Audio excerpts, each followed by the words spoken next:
Vande Mataram social media परिवार. तर तुम्हा सर्वांनाच माहिती आहे की आता विधानसभेच्या निवडणुका महाराष्ट्रामध्ये सुरू आहेत. जिकडे तिकडे निवडणुकांची रणधुमाळी चालू आहे. उमेदवारांचे प्रचार सुरू आहेत.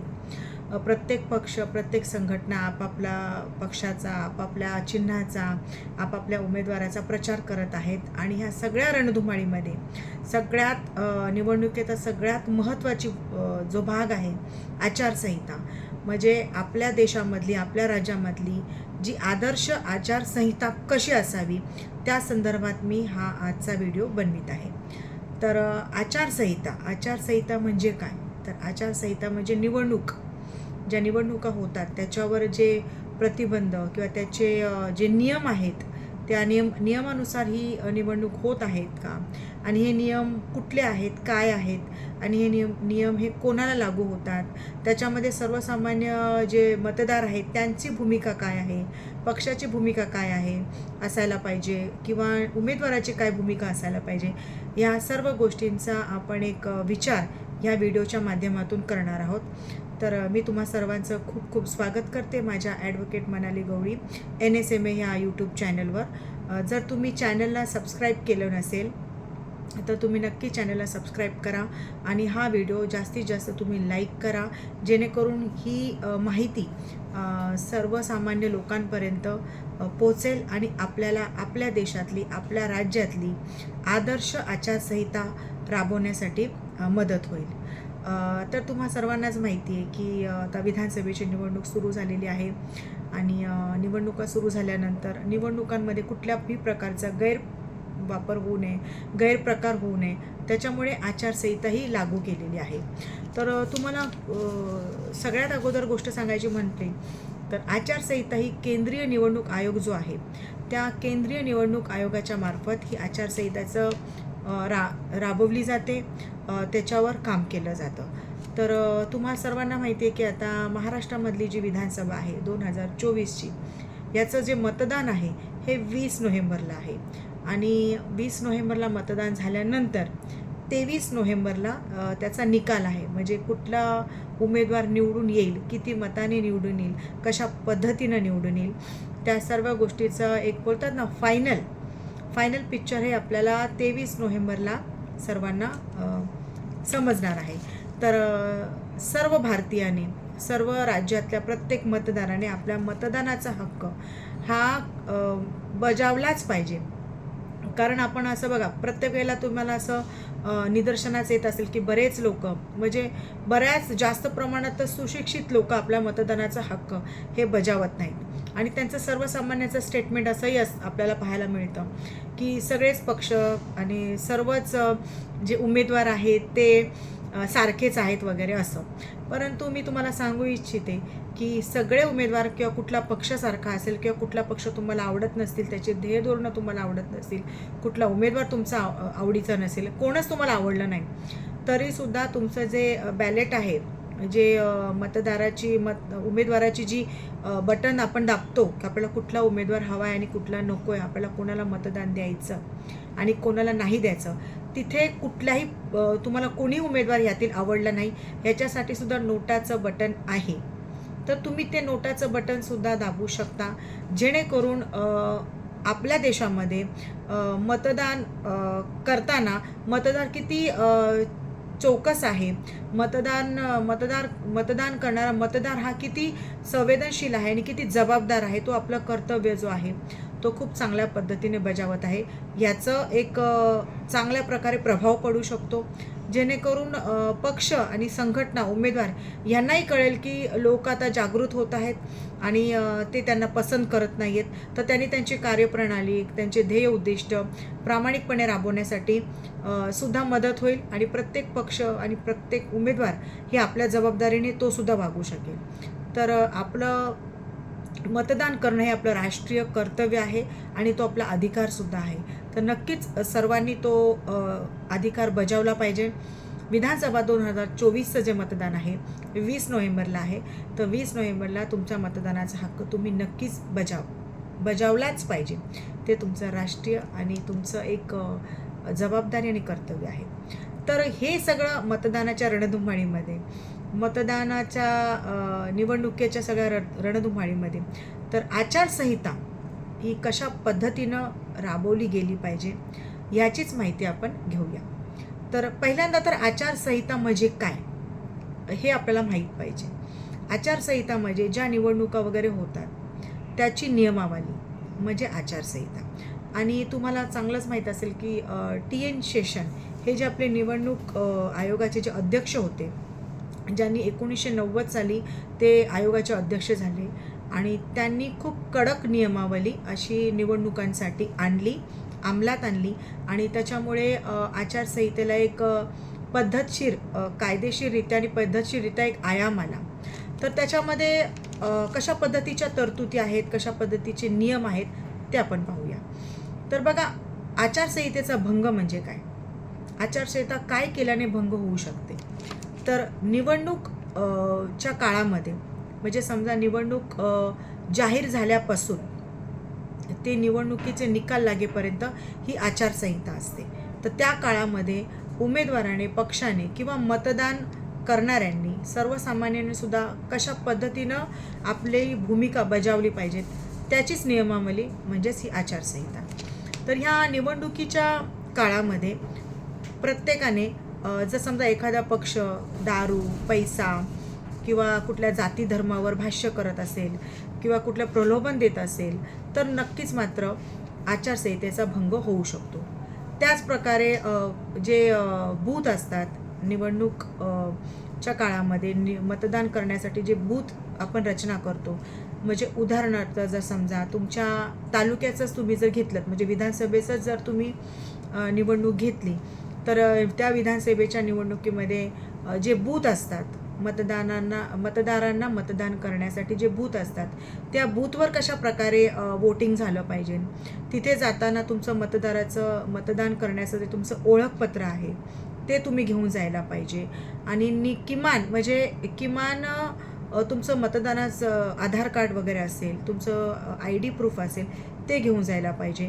आणि त्या मतदान केंद्रावर, त्या बूथवर मतदानाच्या दिवशी जर एखाद्या पक्षामार्फत किंवा कार्यकर्त्यांमार्फत चिन्ह वगैरे असं तुम्हाला दाखवलं गेलं असेल किंवा तुम्हाला सांगितलं जात असेल की तुम्ही एका विशिष्ट प्रकारच्या उमेदवाराला किंवा एका विशिष्ट प्रकारच्या पक्षाला मतदान करा, तर हा सुद्धा आचारसंहितेचा भंग आहे.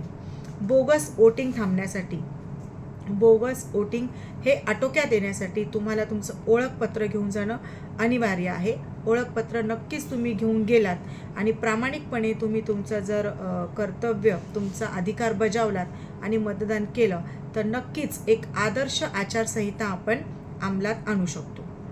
तशाच प्रकारे जो उमेदवार असतो, जो निवडणूक लढत असतो, त्याला त्याच्या खर्चाची एक मर्यादा ठरवून दिलेली आहे की त्याने एवढेच पैसे खर्च करायला पाहिजे. तर त्याने त्या खर्चाच्या मर्यादेचं उल्लंघन करायला नाही पाहिजे. जेवढे पैसे त्याला खर्च करण्याचे जी मर्यादा आहे त्या मर्यादेमध्येच त्याने खर्च करायला पाहिजे आणि तो त्या खर्चाचा तपशील हा पूर्ण त्या उमेदवाराला लिहून ठेवला पाहिजे, कारण तो निवडणूक आयोगाला नंतर सादर करावा लागतो. तसंच जे व्यक्ती आहेत किंवा एखादा पक्ष आहे, उमेदवार आहे, त्याचं आचरण कशा पद्धतीनं असलं पाहिजे त्याच्यावर आपण माहिती घेऊया की त्यांनी काय करायचं आणि काय करायचं नाही. म्हणजे एखादा पक्ष, त्याचा उमेदवार, इव्हन सर्वसामान्य व्यक्तीने सुद्धा काय करायला पाहिजे आणि काय नाही करायला पाहिजे हे पाहूया. संविधानाच्या आर्टिकल 324 नुसार न्यायपूर्ण वातावरणामध्ये निवडणुका पार पाडण्याची जबाबदारी ही केंद्रीय निवडणूक आयोगाची असते. की पूर्ण शांततेत ते पूर्ण संविधानात्मक मार्गाने पूर्ण निवडणुका पार पाडल्या पाहिजेत, याची संपूर्ण जबाबदारी ही केंद्रीय निवडणूक आयोगाची असते. आणि केंद्रीय निवडणूक आयोग देशातल्या सगळ्यात मोठ्या, म्हणजे आपला भारत देश, ही आपल्या भारत देशाची जी लोकशाही आहे ती जगातली सगळ्यात मोठी लोकशाही आहे.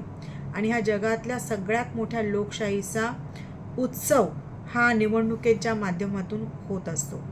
तर केंद्रीय निवडणूक आयोग जे आहे ना, ते देशातल्या ज्या निवडणुका होतात, म्हणजे लोकसभेच्या वगैरे निवडणुका ज्या होतात, खासदारकीच्या ज्या निवडणुका होतात, त्याच्यामध्ये ते काम बघतं. परंतु राज्यातल्या ज्या निवडणुका आहेत, म्हणजे प्रत्येक राज्यातल्या ज्या निवडणुका आहे, ते राज्यातली जी राज्य निवडणूक आयोग आहे ते त्याचं काम बघतं. अशी कामं वाटून घेतलेली आहेत. तर राज्यातलं निवडणूक आयोग ह्या सगळ्या गोष्टीवर म्हणजे त्याचं कंट्रोल असतं आणि ते सगळं कामकाज पाहत असतं.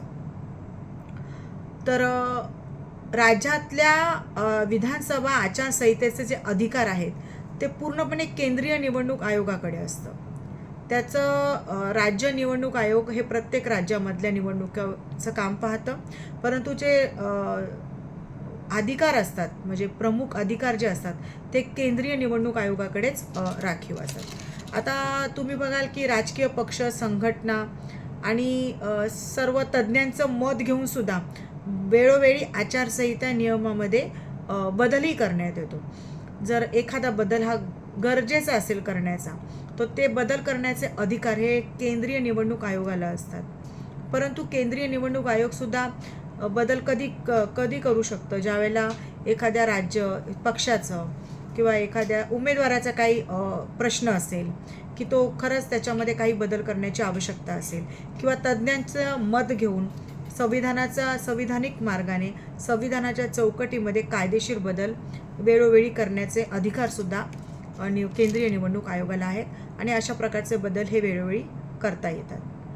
तर आर्टिकल 73 आणि 74ची जी घटना दुरुस्ती आहे त्याच्यानुसार BMC, ग्रामपंचायत आणि स्थानिक स्वराज्याच्या ज्या निवडणुका, संस्थांच्या ज्या निवडणुका आहेत त्या निवडणुकाची पूर्ण कामकाज हे स्थापना राज्य निवडणूक आयोगाच्या मार्फत होते. म्हणजे समजा ही ज्या राज्याच्या ज्या निवडणुका आहेत त्याचं कामकाज हे राज्य निवडणूक आयोग पाहतं. तसंच BMC, ग्रामपंचायत, महानगरपालिका, जिल्हा परिषद यांची जी आचारसंहिता आहे म्हणजे ह्या ज्या निवडणुका होतात याची आचारसंहिता हे राज्य निवडणूक आयोग करतं.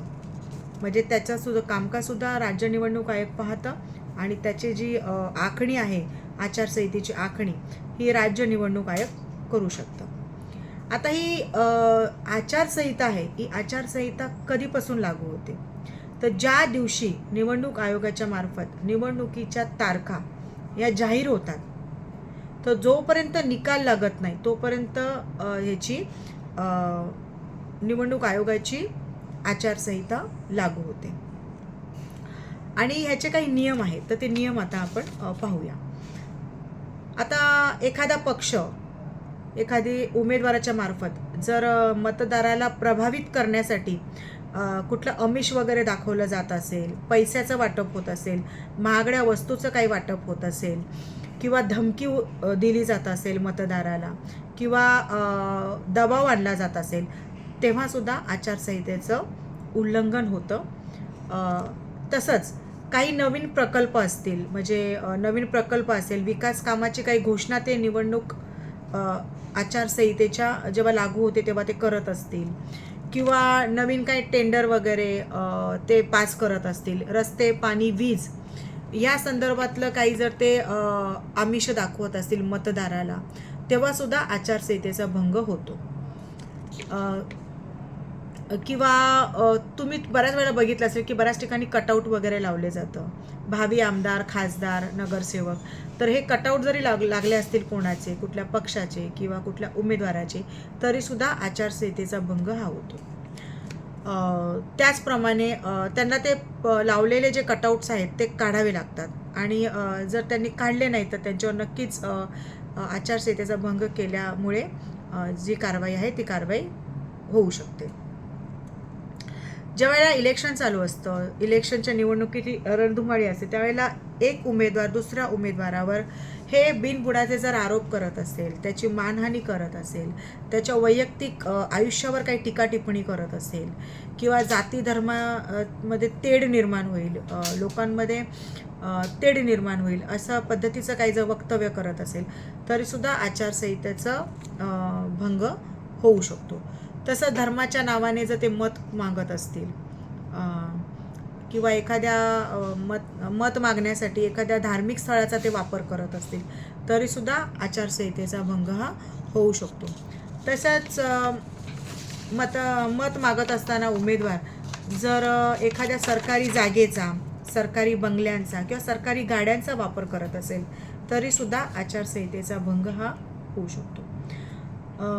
आता जर तुम्हाला एखादी सभा घ्यायची असेल तर तुम्ही सभा घेण्यासाठी किंवा तुमची प्रचार फेरी काढण्यासाठी तुम्हाला जिल्हाधिकाऱ्यांची परवानगी किंवा पोलिसांची परवानगी घेणं हे बंधनकारक आहे. त्याचप्रकारे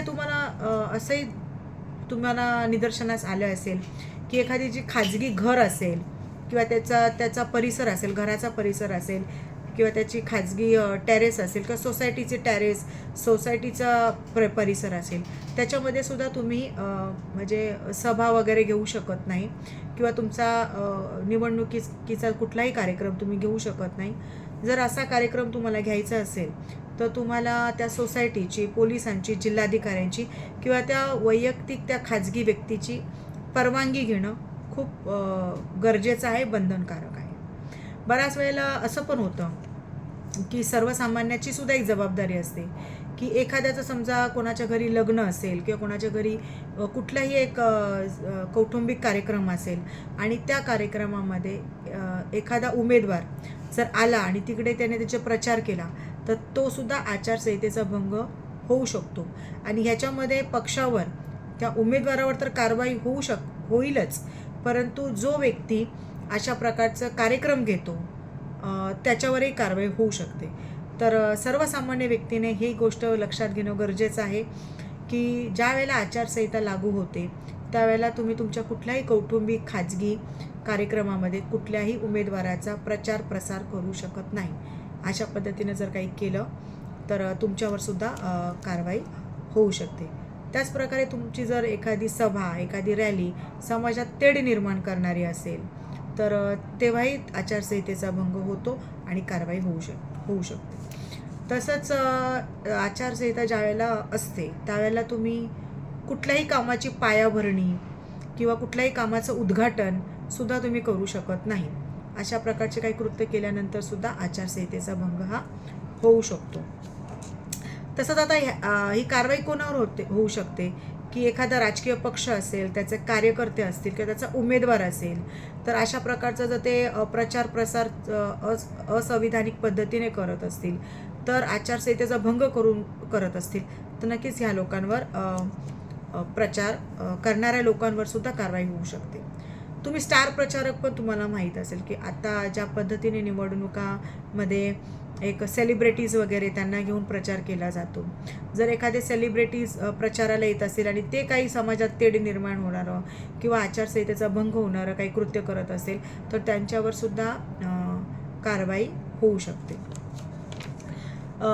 निवडणुकीचा प्रचार करत असताना तुम्ही तुमच्या पक्षाचं चिन्ह, तुमच्या पक्षाचा झेंडा किंवा तुमचं चिन्ह, त्या उमेदवाराचं चिन्ह किंवा त्याचा काही झेंडा वगैरे असेल तर तुम्ही ते घरांवर वगैरे, घरांच्या आवारावर वगैरे तुम्ही ते लावू शकत नाही.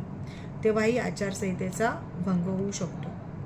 आणि आता बराचसा प्रचार प्रसार हा मीडियाच्या माध्यमातून होतो, चॅनलच्या माध्यमातून होतो.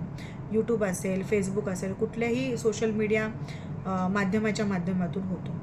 सोशल मीडियाच्या माध्यमामधून सुद्धा जर तुम्ही अशा प्रकारे जातीमध्ये तेढ निर्माण होईल किंवा एखाद्या उमेदवाराची तुम्ही बदनामी केलीत किंवा एखाद्या उमेदवाराचा तुम्ही खोटा प्रसार केला तरीसुद्धा तुमच्यावर आचारसंहितेचा भंग ही कारवाई तुमच्यावर होऊ शकते. तर ही गोष्ट सर्वांनी तुम्ही लक्षात घ्यायला पाहिजे.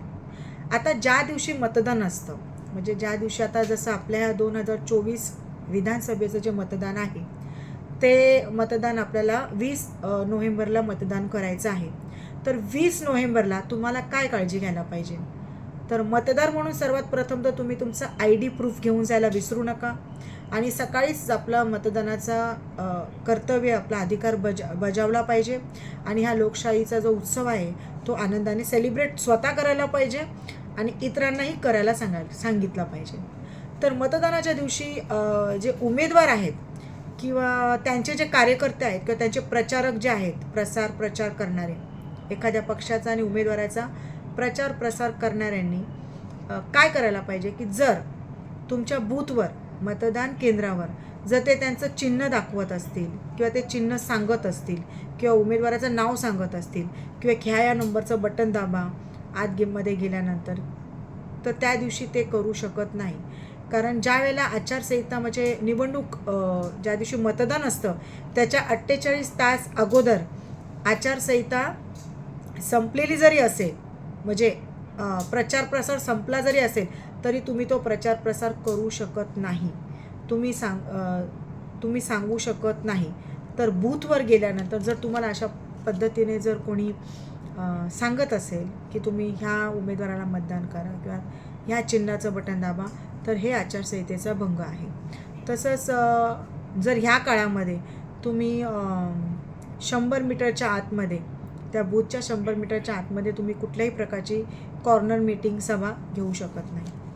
तर ह्या सगळ्या गोष्टींवर लक्ष ठेवण्यासाठी निवडणूक आयोगाने निरीक्षक नेमलेले असतात.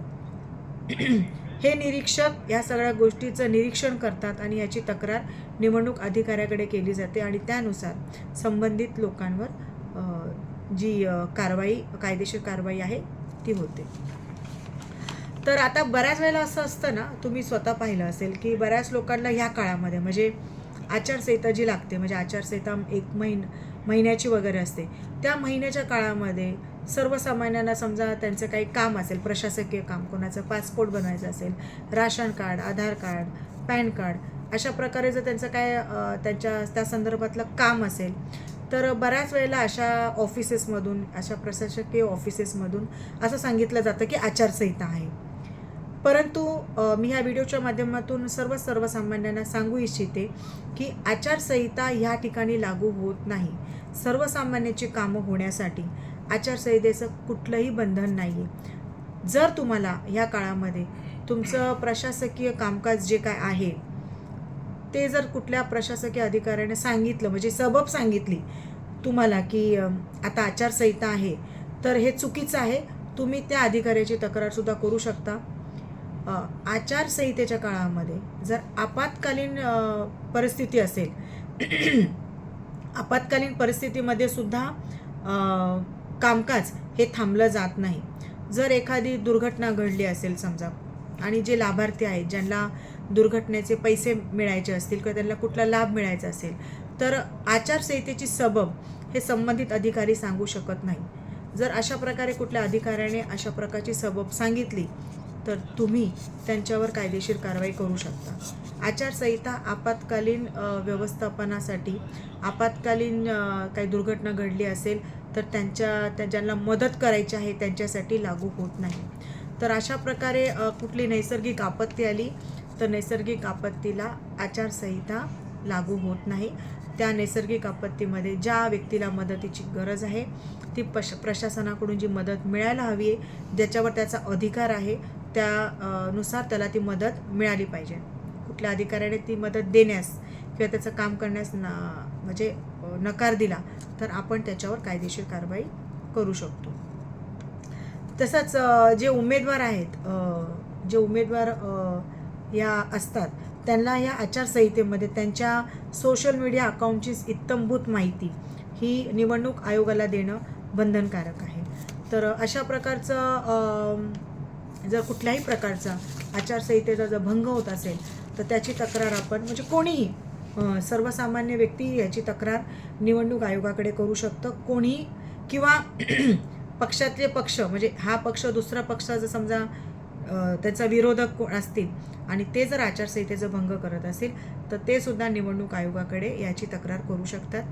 आणि सर्वसामान्य व्यक्तींच्या जरी निदर्शनास आलं की आचारसंहितेचा भंग हा होतोय आणि एक आदर्श आचारसंहिता जर आपल्याला अंमलात आणायची असेल तर सर्वसामान्य व्यक्तींची सुद्धा ही जबाबदारी होते की जर तुमच्या विभागामध्ये एखाद्या पक्षाकडून, एखाद्या संघटनेकडून, एखाद्या उमेदवाराकडून किंवा एखाद्या कुठल्या व्यक्तीकडून आचारसंहितेचा भंग होत असेल तर तुम्ही जबाबदारीनं या सदरबाबतची तक्रार ही संबंधित निवडणूक आयोगाकडे नोंदवावी आणि एक आदर्श आचारसंहिता अंमलात आणण्यासाठी सगळ्यांनी मिळून ती अंमलात आणावी.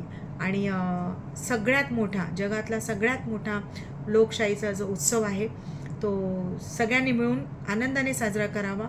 आणि येणाऱ्या 20 तारखेला तुम्हाला जो पक्ष आवडेल, तुम्हाला जो उमेदवार आवडेल, त्या उमेदवाराला तुम्ही निवडून द्यावं. आणि तुम्हाला कुठला पक्ष आवडला नाही, कुठलाही उमेदवार आवडला नाही, तरीसुद्धा जबाबदारीनं आणि खूप महत्त्वाचं आहे की जबाबदारीनं आपलं कर्तव्य तुम्ही निभवा. आणि येणाऱ्या विधानसभा 2024चं मतदान करायला विसरू नका. तुम्ही मतदान करा, तुम्ही तुमचा अधिकार बजावा, तुम्ही तुमचं कर्तव्य बजावा. आणि तुम्ही तुमच्या नातेवाईकांना, तुमच्या मित्रपरिवाराला, तुमच्या आजूबाजूच्या लोकांना सगळ्यांना आपला मतदान करण्याचा जो आपला अधिकार आहे, आपण मतदार राजा आहोत. त्या दिवशी एकच दिवस आपण राजा असतो ज्या वेळेला मतदान असतं. पुन्हा 5 वर्ष आपल्याला फक्त आपण ज्यांना निवडून देऊ त्यांचं चांगलं आणि वाईट काम हे आपल्याला निमूटपणे हे सहन करावं लागतं. तर त्याच्यामुळे तुमचा जो एक दिवस जो आहे महत्त्वाचा, तो 5 वर्ष तुमच्यावर आणि तुमच्या समाजावर आणि राज्यावर कोण राज्य करणार आहे हे ठरवणारा असतो. त्याच्यामुळे न विसरता खूप जबाबदारीने मतदान करा आणि आपल्या देशाचा, आपल्या राज्याचा खूप मोठा लोकशाही उत्सव सगळ्यांनी मिळून साजरा करा. जय हिंद, जय भारत. धन्यवाद.